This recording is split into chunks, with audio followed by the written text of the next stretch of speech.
Hi friends, welcome to Hema veg recipes of Karnataka. ಇವತ್ತು ನಾನು ಖಾರ ಪೊಂಗಲ್ ಹೇಗೆ ಮಾಡೋದು ಅಂತ ನೋಡ್ಕೊಂಬರೋಣ ಬನ್ನಿ. ಮೊದಲಿಗೆ ಒಂದು ಕಪ್ ಹೆಸರುಬೇಳೆ ತೊಗೊಂಡಿದ್ದೀನಿ. ಇದನ್ನು ಒಂದು ಪಾನ್ಗೆ ಹಾಕ್ಕೊಂಡು ಡ್ರೈ ರೋಸ್ಟ್ ಮಾಡ್ಕೊತಾ ಇದ್ದೀನಿ. ಲೋ ಫ್ಲೇಮಲ್ಲೇ ಮಾಡ್ಕೊಳ್ಳಿ, ಇಲ್ಲಾಂದರೆ ಬೇಗ ಕಪ್ಕಾಗುತ್ತೆ. ನೋಡಿ, ಈಗ ಗೋಲ್ಡನ್ ಬ್ರೌನ್ ಬರೋವರೆಗೂ ಫ್ರೈ ಮಾಡ್ಕೊಂಡಿದ್ದೀನಿ. ಇದನ್ನು ಒಂದು ಕುಕ್ಕರ್ ಪಾನ್ಗೆ ಹಾಕ್ಕೊಂಡು ಮತ್ತು ಒಂದು ಕಪ್ ಅಕ್ಕಿ ಹಾಕ್ಕೊತಾ ಇದ್ದೀನಿ. ಅಕ್ಕಿ ಹೆಸರುಬೇಳೆ ಎಷ್ಟು ತೊಗೊಂಡಿರ್ತೀವೋ ಅಕ್ಕಿನೂ ಅಷ್ಟೇ ತೊಗೋಬೇಕು. ಇವಾಗ ನೀಟಾಗಿ ಒಂದು 2 ಟೈಮ್ಸ್ ವಾಶ್ ಮಾಡ್ಕೊತಾ ಇದ್ದೀನಿ. ನೀಟಾಗಿ ವಾಶ್ ಮಾಡಿ ಇವಾಗ 4 ಕಪ್ ನೀರು ಸೇರಿಸ್ಕೊತಾ ಇದ್ದೀನಿ.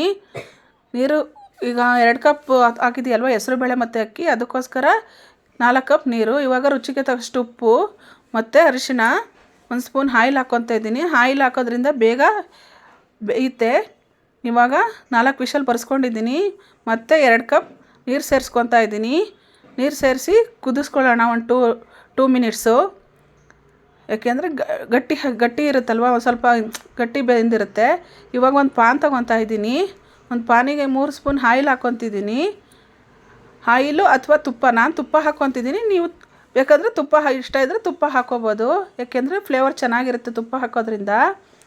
ಇವಾಗ ತುಪ್ಪ ಬಿಸಿ ಆದಮೇಲೆ ಲೋ ಫ್ಲೇಮಲ್ಲೇ ಇಟ್ಕೊಳ್ಳಿ ಇದನ್ನು. ಇವಾಗ 2 ಸ್ಪೂನ್ ಜೀರಿಗೆ ಹಾಕ್ಕೊತಾ ಇದ್ದೀನಿ. ಜೀರಿಗೆ ಸ್ವಲ್ಪ ಜಾಸ್ತಿ ಇದ್ದರೆ ಚೆನ್ನಾಗಿರುತ್ತೆ. ಜೀರಿಗೆ ಹಾಕಿದ್ಮೇಲೆ ಮೆಣಸು ಹಾಕ್ಕೊತಾ ಇದ್ದೀನಿ.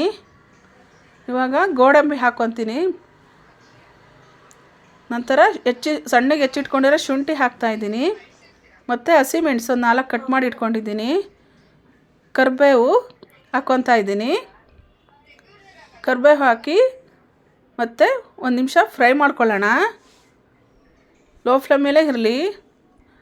ಫ್ರೈ ಮಾಡಿಕೊಂಡು ಇವಾಗ ಹಿಂಗೆ ಹಾಕ್ಕೊತಾ ಇದ್ದೀನಿ. ಹಿಂಗೆ ಹಾಕೋದ್ರಿಂದ ಡೈಜೆಷನ್ ಚೆನ್ನಾಗಾಗುತ್ತೆ ಮತ್ತು ಟೇಸ್ಟು ಚೆನ್ನಾಗಿರುತ್ತೆ. ಇವಾಗ ಹೆಚ್ಚಿಟ್ಕಿಡೋ ತೆಂಗಿನಕಾಯಿ ಹಾಕ್ತಾಯಿದ್ದೀನಿ. ತೆಂಗಿನಕಾಯಿ ಒಂದೊಂದು ಇದಕ್ಕೆ ಬೈಟ್ಗೂ ಸಿಗ್ತಾಯಿದ್ರೆ ಟೇಸ್ಟು ತುಂಬ ಚೆನ್ನಾಗಿರುತ್ತೆ. ಅದನ್ನು ಲೋ ಫ್ಲೇಮಲ್ಲೇ ಫ್ರೈ ಮಾಡ್ಕೊಳ್ಳೋಣ. ಈ ಟೈಮಲ್ಲಿ ಈಗ ಉಪ್ಪು ಕಮ್ಮಿ ಅನಿಸಿದ್ರೆ ನಿಮಗೆ ಈ ಟೈಮಲ್ಲಿ ಹಾಕಿ ಒಂದು ಮಿಕ್ಸ್ ಕೊಟ್ಕೊಂಡು ಕುದಿ ಬರ್ಸೋಣ. ಈ ಕಡೆ ನೋಡಿ, ಒಂದು ಸ್ವಲ್ಪ ಗೋಲ್ಡನ್ ಬ್ರೌನ್ ಆಗೋವರೆಗೂ ಫ್ರೈ ಮಾಡಿಕೊಂಡು ಇದನ್ನು ಮಿಕ್ಸ್ ಮಾಡ್ಕೊಳ್ಳೋಣ. ಮಿಕ್ಸ್ ಮಾಡಿಕೊಂಡು 1 ನಿಮಿಷ ಕುದಿಸ್ಕೊಳ್ಳೋಣ. ಇದನ್ನು ಚೆನ್ನಾಗಿ. ಖಾರ ಪೊಂಗಲ್ ಅಂತೂ ತುಂಬ ಇಷ್ಟ, ನಮ್ಮ ಮನೇಲಂತೂ ತುಂಬ ಚೆನ್ನಾಗಿ ಇಷ್ಟಪಟ್ಟು ತಿಂತಾರೆ. ಇವಾಗ ಇದಕ್ಕೆ ಕೊತ್ತಂಬರಿ ಸೊಪ್ಪು ಹಾಕಿ ಸರ್ವ್ ಮಾಡೋಣ.